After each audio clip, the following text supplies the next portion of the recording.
Hello and good morning everyone. आज के इस लेक्चर में हम स्केटरिंग थ्योरी को ही कंटिन्यू रखेंगे और आज का हमारा जो टॉपिक है वो ऑप्टिकल थ्योरम के ऊपर रहने वाला है। और ये जो टॉपिक है वो एग्जाम पॉइंट ऑफ व्यू से बहुत ज़्यादा इंपॉर्टेंट है।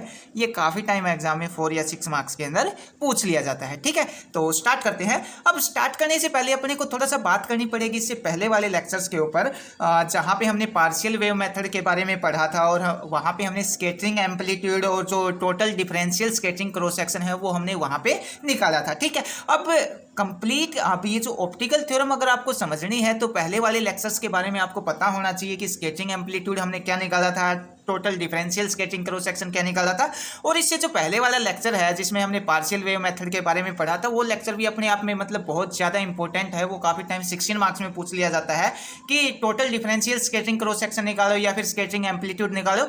ठीक है, तो आप वो लेक्चर भी पहले देख सकते हैं, उसका लिंक भी आपको डिस्क्रिप्शन बॉक्स में मिल जाएगा। अगर आप नहीं देखना चाहते हैं फिर भी हम इतना तो डिस्कस करेंगे कि जो जिसकी हेल्प से ये जो ऑप्टिकल थ्योरम है वो समझ आ जाए। ठीक है, तो चलते हैं थोड़ा सा पहले वाले लेक्चर्स के ऊपर। तो पहले वाले लेक्चर में हमने क्या पढ़ा था, स्केटिंग एम्पलीट्यूड निकाला था। स्केटिंग एम्पलीट्यूड की अपने पास जो वैल्यू आई थी वो वैल्यू क्या थी, F theta phi equal to summation L equal to 0 to L plus 1 divide by K E की power iota delta L sine delta L और पी एल कोस थीटा। ये हमने स्केटिंग एम्पलीट्यूड लास्ट लेक्चर में निकाला था। ठीक है, उसके बाद फिर हमने स्केटिंग एम्पलीट्यूड की हेल्प से जो डिफरेंशियल स्केटिंग क्रॉस सेक्शन है या फिर differential total scattering cross section हमने निकाला था। वो कैसे निकाला था, D sigma by D omega equal to F theta phi और इसके मोड का स्क्वायर। ठीक है, अगर मैं डी ओमेगा को उठा के उस तरफ लेके जाऊं और इसका इंटीग्रेट कर दूं बोथ साइड तो अपने पास क्या आ जाएगा, ये आ जाएगा। इंटीग्रेशन से डिफरेंशिएशन कैंसिल हो जाएगा, अपने पास कंप्लीट सिग्मा आ जाएगा। ठीक है, अब जो स्केटिंग एम्पलीट्यूड की वैल्यू मैं यहाँ पे रखूँ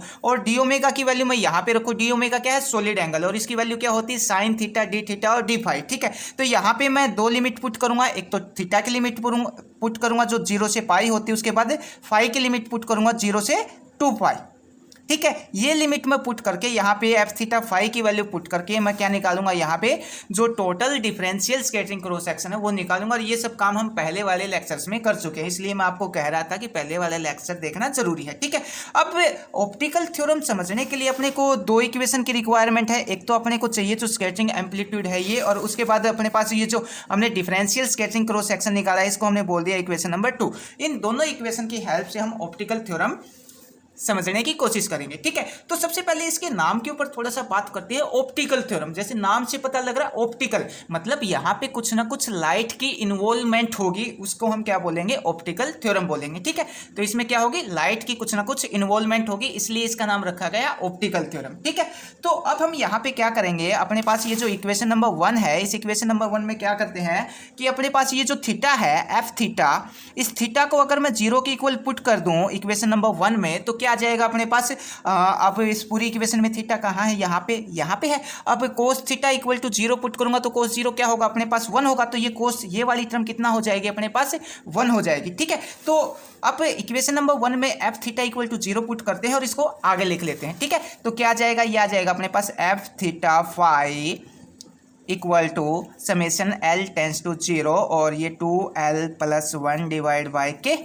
ठीक है, अब यहाँ पे क्या है, e की पावर आयटा डेल्टा। अब मैं यहाँ पे चाहता हूँ कि इस e की पावर आयटा डेल्टा को थोड़ा सा चेंज करके मैं यहाँ पे लिख लूँ, तो मैं इस e की पावर आयटा डेल्टा को क्या लिख सकता हूँ, cos delta L plus eta sign delta L. ठीक है, तो मैं इस e की पावर आयटा डेल्टा को किस फॉर्म में लिख देता हूँ, cos delta L plus eta sign delta L. ठीक है, तो यहाँ पे लिख देता हूँ मैं cos delta L plus sign delta L.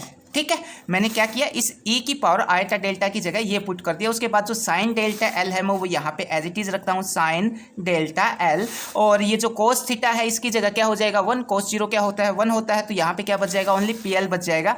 ये अपने पास पी एल बच गया और ये ब्रैकेट में हमने यहाँ पे 1 रख दिया। ठीक है, अब पी एल क्या है, यहाँ पे अपने पास लीजेंडर पोलिनोमियल है और लीजेंडर पोलिनोमियल की 1 के ऊपर वैल्यू कितना, लीजेंडर पोलिनोमियल 1 पे कितना वैल्यू देगा, अपने को 1 ही वैल्यू देगा। ठीक है, तो अब मैं यहाँ पे क्या करता हूँ, यहाँ पे अपने पास जो इमेजिनरी पार्ट है, इस इक्वेशन का जो इमेजिनरी पार्ट है उस इमेजिनरी पार्ट को हम अलग कर लेते हैं। ठीक है, यहाँ पे अपने को लिखना पड़ेगा एफ थीटा जो है वो हमने 0 लिया है। ठीक है, इस टाइप से। अब ये जो इक्वेशन आई है, इस इक्वेशन में हम क्या कर रहे हैं कि इस इक्वेशन में जो इमेजिनरी पार्ट है ना उसको अलग लिख लेते हैं। अब इमेजिनरी पार्ट अलग किस लिए लिख रहे हैं कि हम कोशिश कर रहे हैं कि अपने पास ये वाली जो टर्म है total differential scattering cross section में, मैं इसकी जगह कुछ ना कुछ वैल्यू निकाल पाऊँ। ठीक है, तो इसका अगर मैं ये वाली जो इक्वेशन नंबर 3 है इसका अगर मैं इमेजिनरी पार्ट लिखूँ तो इसका इमेजिनरी पार्ट क्या आ जाएगा अपने पास, ये आ जाएगा imaginary part of F theta equal to 0। ये कितना आएगा अपने पास, ये आ जाएगा यहाँ से 2l+1 डिवाइड बाय के। यहाँ से क्या मिलेगा अपने को, यहाँ से साइन थीटा, यहाँ से भी साइन थीटा, तो क्या आ जाएगा, ये आ जाएगा साइन स्क्वायर डेल्टा एल। ठीक है, ये अपने पास इमेजिनरी पार्ट आ गया इक्वेशन नंबर 3 का। ठीक है, अब ये देखो ध्यान से 2l+1 sign square delta L, 2l+1 sign square delta L, मतलब ये वाली जो वैल्यू है इसको मैं रिप्लेस कर सकता हूँ किसके साथ, imaginary part of F theta 0 के साथ। ठीक है, तो इक्वेशन नंबर 2 में मैं ये जो इक्वेशन नंबर 3 है वो इक्वेशन नंबर 2 के अंदर पुट कर देता हूँ, और पुट करने के बाद अपने पास क्या आ जाएगा, जो डिफरेंशियल स्कैटरिंग क्रॉस सेक्शन है ये आ जाएगा सिग्मा इक्वल टू 4 पाई। ठीक है, यहाँ पे क्या है के का स्क्वायर है, तो एक के को मैं अंदर लेके जाऊंगा, एक के को मैं बाहर रख लूंगा, तो ये आ जाएगा 4 पाई बाय के, और मल्टीप्लाई में इसकी जगह मैं क्या लिख सकता हूँ, 2l+1 divide by K sine square delta L की जगह मैं लिख सकता हूँ imaginary part of F theta equal to 0। तो ये आ जाएगा imaginary part of F theta equal to 0। ठीक है, अब ये वाली जो इक्वेशन आई है अपने पास इसी को हम क्या बोलते हैं, ऑप्टिकल थ्योरम बोलते हैं। ठीक है, ये तो था इसका मैथमेटिकल पोर्शन। ठीक है, अब इसका जो थ्योरेटिकल पोर्शन है, इसकी जो डेफिनेशन है उसके ऊपर थोड़ा सा बात करते हैं, और इसका जो फिजिकल सिग्निफिकेंस है उसके ऊपर थोड़ा सा डिस्कस करते हैं।